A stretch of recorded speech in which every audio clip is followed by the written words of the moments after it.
नमस्कार, मेरा नाम डॉक्टर श्रीकांत मोहता है। मैं कंसल्टेंट गैस्ट्रोएंटरोलॉजिस्ट हूँ Narayana multi speciality hospital Jaipur में।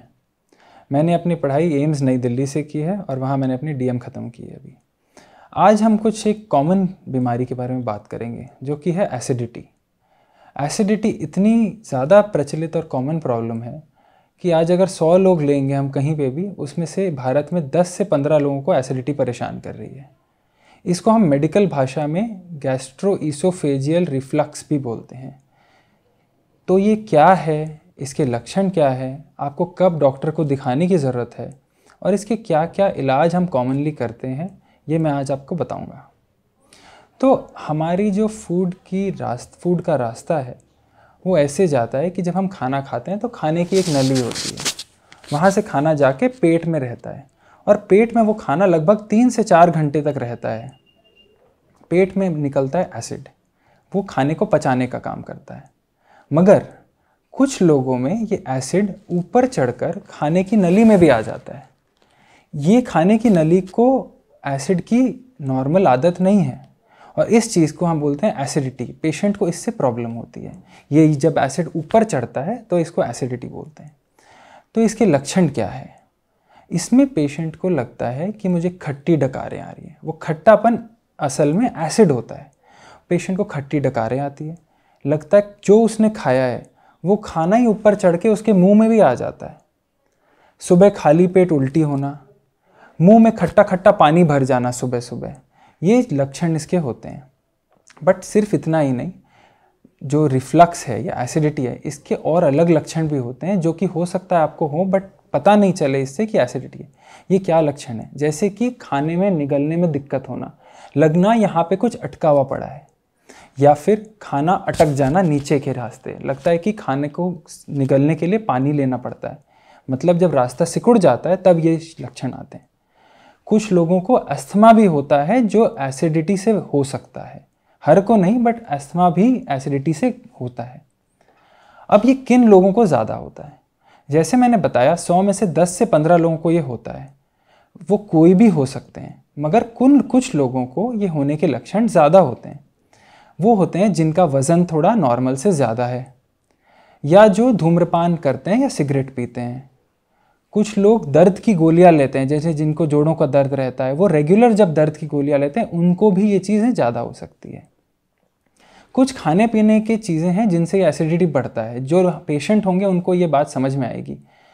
खाली पेट दूध वाली चाय पीना, ये हमारे भारत में बहुत ज़्यादा प्रचलित है और इससे ये एसिडिटी काफ़ी ज़्यादा होती है। चॉकलेट खाना, कॉफ़ी पीना, इन सब चीज़ों से एसिडिटी बढ़ती है। और क्या होता है कि कब आपको डॉक्टर को दिखाना चाहिए? तो एसिडिटी की गोलियां आजकल बहुत आम चीज़ें हो गई हैं, सबको मालूम है एसिडिटी की खाली पेट की गोली होती है और उससे कई लोग ठीक भी रहते हैं। बट कब आपको गैस्ट्रोएंटरोलॉजिस्ट को दिखाना ज़रूरी है, ये मैं आज आपको बताऊंगा। तो गैस्ट्रोएंटरोलॉजिस्ट को तब दिखाना है जब कुछ लक्षण आपके अलग हो रहे हैं। जैसे कि जो मैंने बताया, खाना अटकना, ये साइन है कि आपके खाने की नली पतली हो रही है। तो अगर आपको रोटी को थोड़ा थोड़ा करके तोड़ के बनाना पड़ रहा है या आपको पानी पीना पड़ रहा है ताकि खाना नीचे चला जाए। फिर आपका वज़न कम होना। 50 साल की उम्र के बाद अगर ये एसिडिटी पहली बार शुरू हो रही है तो भी आपको डॉक्टर को दिखाना चाहिए, क्योंकि ये कोई बड़ी बीमारी का भी संकेत हो सकता है। फिर लैट्रिन में कभी खून आना या काली लैट्रिन होना, ये भी लक्षण है कि कोई ना कोई अल्सर हो सकता है या अंदर कोई बड़ी प्रॉब्लम हो सकती है। ऐसे सिचुएशन में आपको दिखाना चाहिए और शायद आपको एंडोस्कोपी की ज़रूरत पड़ेगी। एंडोस्कोपी से हम एक कैमरा से पेट की और छोटी आंत की जांच करते हैं, जिससे हमें पता चल जाता है कि वो शरीर में कितना नुकसान पहुंचा रही है। अब आते हैं इसके इलाज पर। तो इलाज 2 तरीके के होते हैं। या तो आप घरेलू इलाज करें, जिसमें कुछ एक चीज़ें मैं बताऊँगा जिससे जिन लोगों को एसिडिटी है उनको फ़ायदा मिलेगा। तो जैसा मैंने बताया, जिनका वज़न कम है उनको एसिडिटी ज़्यादा होती है, तो आप वज़न थोड़ा कम करें, उसमें आप रेगुलर एक्सरसाइज करें तो आपका वज़न धीरे धीरे कम होगा और आपकी एसिडिटी की प्रॉब्लम कम हो जाएगी। अगर आप स्मोकिंग करते हैं और आपको एसिडिटी की प्रॉब्लम है तो स्मोकिंग छोड़ने की सख्त ज़रूरत है। इससे अल्सर की संभावना भी बढ़ती है और एसिडिटी भी बढ़ती है। फिर आते हैं जो नॉर्मल उपचार है। जैसे खाना खाने के बाद लेटना नहीं चाहिए। 2 घंटे तक आप खाना खाने के बाद भले ही बैठे रहें, अगर आप चल सकते हैं बहुत ही अच्छी बात है, बट लेटे नहीं। इससे एसिडिटी बढ़ती है, क्योंकि आपको जैसे मैंने बताया एसिड ऊपर चढ़ता है, तो आप लेट जाएंगे तो एसिड ऊपर आराम से चढ़ेगा। रात का खाना सोने के 2.5 से 3 घंटे पहले खा लें। ये नहीं कि अगर आप 11 बजे सो रहे हैं तो आप 10 बजे खाना खा रहे हैं। कोशिश करें 2 से 2.5 घंटे कम से कम आप गैप रखें सोने के पहले रात को। फिर और क्या कर सकते हैं, जिन लोगों को ज़्यादा एसिडिटी होती है वो 2 तकिए अपने सिर के नीचे लगा के रखें। मतलब सोने के समय उनका सिर ऐसे ऊंचा होना चाहिए। या तो आप बिस्तर के ऊपर कर सकते हैं या 2 तकिए लगा सकते हैं। तो इससे भी एसिड ऊपर नहीं चढ़ता है, तो रात को आपको प्रॉब्लम नहीं होगी और एसिडिटी कम होगी।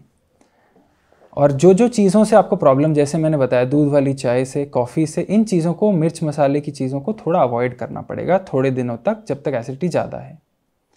यदि इन चीज़ों से ठीक नहीं हो रहा है तो हमारे पास दवाइयाँ हैं। एसिड कम करने की दवाइयाँ होती है जिनसे पेट का एसिड बनना कम हो जाता है। इतना कम नहीं होता कि आपका पाचन क्रिया में प्रॉब्लम हो, लेकिन आपकी एसिडिटी कम हो जाएगी। कुछ सिरप भी होते हैं जिनसे एसिड कम बनता है।